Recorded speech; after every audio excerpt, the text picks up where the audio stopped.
Praise the lord. 2 వెండి బూరలు. యెహోవా మోషేకు 2 వెండి బూరలు చేయించి నక్షీ పనిగా చేయించమని చెప్పెను.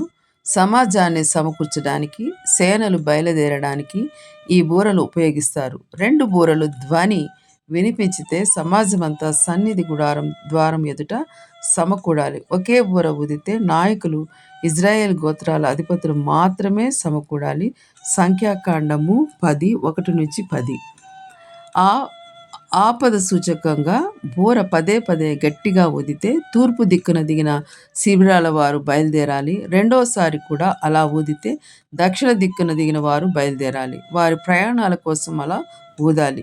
బూరలు అహరోను కొడుకులైన యాజకులు తరతరాలుగా ఊదాలి. దేవుని ఆజ్ఞ. శత్రువులు యుద్ధానికి వస్తే పదే పదే గట్టిగా ఊదాలి.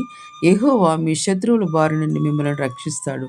మహోత్సవ కాలాలలో, నెలల ఆరంభంలో, హోమాలు, శాంతి బలులు సమర్పించేటప్పుడు ఆ బూరలు ఊదాలి.